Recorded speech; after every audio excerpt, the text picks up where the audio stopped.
Voilà, vers 16-17 ans, j'ai commencé, j'ai approché le journal local, le journal de Montreux. Je ne pensais qu'au journalisme, et à l'histoire, et à la politique. Alors, je suis bien allé guigner du côté de l'université, à Lausanne, mais alors très furtivement, et puis à Göttingen, parce que j'aimais beaucoup l'Allemagne, et là je suis resté quelques mois à l'université de Göttingen comme auditeur, mais je suis rentré très vite, et le journal de Montreux m'a proposé de travailler à plein temps, de stagiaire. Le journal était imprimé curieusement à 9 h du matin et distribué par porteur pour midi. Alors on commençait l'édition à 6 h du matin, quoi. On était deux pour faire les pages, on était deux. Et puis il y avait un linotypiste qui tapait nos textes, et puis deux typos qui faisaient les titres encore, comme, comme dans Gutenberg, en mettant les lettres les unes après les autres. Bon, puis après on prenait les blocs de plomb. Hein. Ah, l'émotion quand on saisit son article sous forme de plomb brûlant et qu'on le pose sur la page. Alors on faisait nous-mêmes les épreuves, on corrigeait nous-mêmes les épreuves, c'était artisanal. Mais on faisait un journal, on faisait un quotidien. Et au-delà de la fabrication, ce qui était extraordinaire, c'est que nous devions aller chercher des sujets d'articles. Parce que les communiqués institutionnels, ça ne suffisait pas. On ne pouvait pas remplir le journal avec des interviews de syndics. Hein. Alors il fallait chercher les sujets. Alors voilà, on partait le matin, puis on allait y compris dans les villages, puis on parlait aux gens, aux commerçants, aux bistrots, pour voir un petit peu ce qui animait les gens. Donc j'ai appris à ce moment-là à trouver des sujets intéressants, à aller les chercher, pas les recevoir, à les chercher. J'ai eu une possibilité d'entrer dans la feuille d'amis de Lausanne, qui était en train de se préparer à devenir 24 heures. J'ai fait donc des chroniques de télévision. Ensuite, j'ai fait partie du service d'enquête et reportage que dirigeait Bertil Galland. Et là, c'était une époque extraordinaire parce que j'ai pu, par exemple, aller faire un reportage en pleine guerre du Vietnam, hein, où je suis allé avec ma compagne, Simone Opliguer, la photographe. Évidemment, c'était l'époque où on pouvait encore aller sur les champs de bataille comme ça, presque librement. Les Américains ne demandaient qu'une chose pour accorder l'accréditation. C'était une lettre de l'employeur, au journal qui nous envoyait, attestant que ce journal payerait les frais de rapatriement du cadavre en cas de mauvaise fortune. Alors voilà, on est resté plusieurs semaines au Vietnam et j'écrivais, j'ai écrit, une série de 10 ou 12 ou 20 articles sur la guerre du Vietnam. J'ai pris une sorte de congé pour faire un grand voyage initiatique en Amérique du Sud, une de mes grandes passions. Là aussi, j'ai pu faire 20 ou 30 articles hein, sur ce voyage en Amérique du Sud. Et je me souviens bien du retour. La dernière étape était Cuba. J'avais fait le Brésil, descendu l'Argentine, le Chili, le Pérou, le Venezuela, les Caraïbes, le Mexique, Cuba. Je rentrais de Cuba. Et le rédacteur en chef, Marcel Page, me dit qu'il se réjouit de lire mes articles. Mais dans l'immédiat, tu as vu que dans la vallée de Joux, avec la neige qui est tombée, les voiries sont totalement débordées. Je pense qu'il faudrait aller faire un reportage là-haut. Et je suis monté à la vallée de Joux pour faire ce reportage. Je me souviens de ça parce que, pour moi, le journalisme, c'est ça.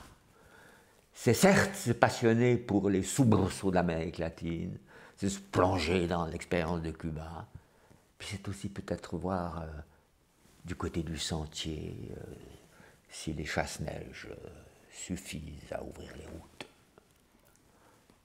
Je me suis aussi beaucoup engagé au moment du putsch au Chili, qui a abattu l'unité populaire de Salvador Allende. Et il y avait un afflux de personnes persécutées dans les ambassades.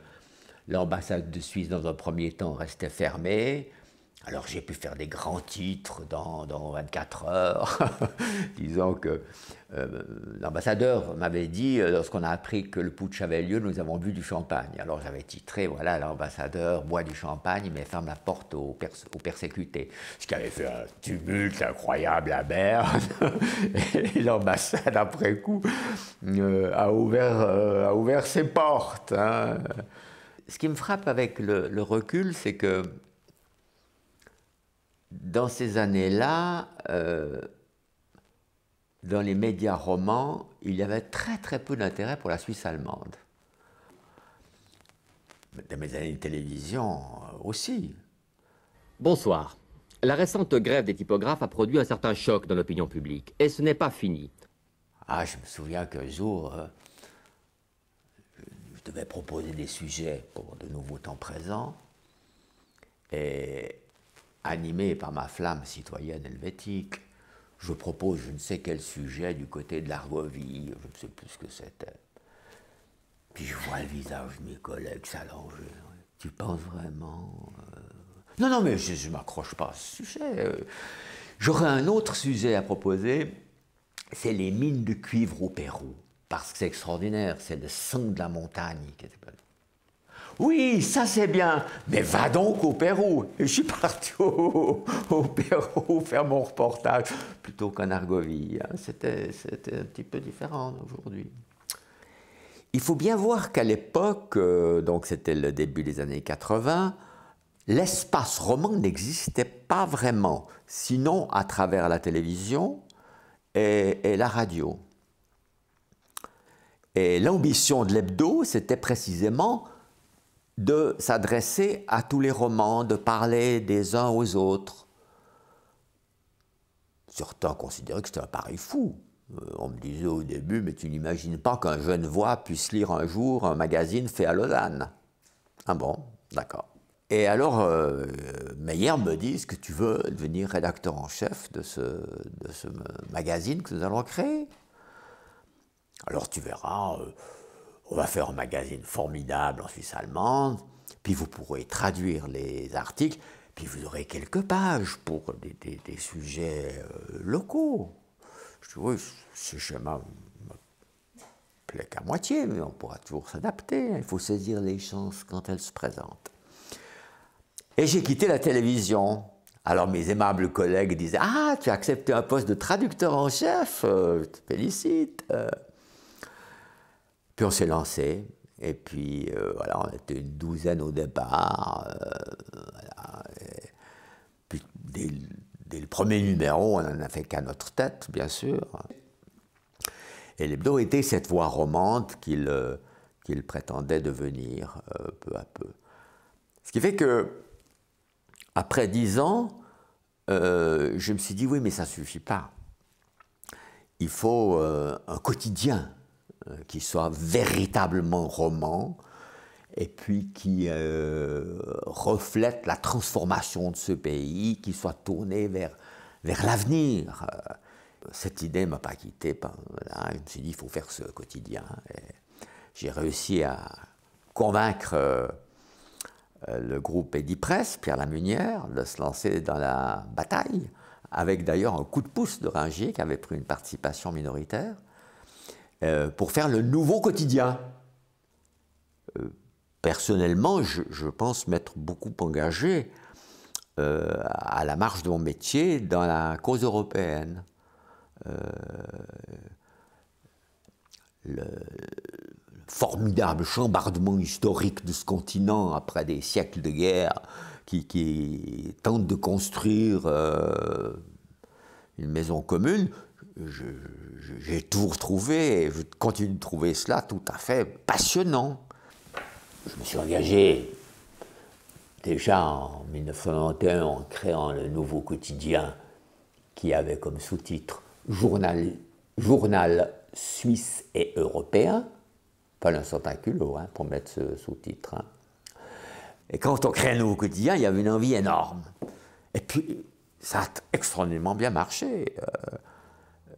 Malheureusement, c'était au début des années 90, et vous savez que la décennie entre 90 et la fin des années 90 était très mauvaise en Suisse, la conjoncture était très très mauvaise, elle s'est reprise qu'à partir de l'an 2000, je dirais, et on a eu là des difficultés économiques, encore que nous étions presque arrivés à l'équilibre avec le quotidien, mais les perspectives paraissaient tout de même assez sombres, et le journal de Genève connaissait de graves difficultés, le journal de Genève et Gazette de Lausanne, puisqu'ils avaient fusionné sur la fin.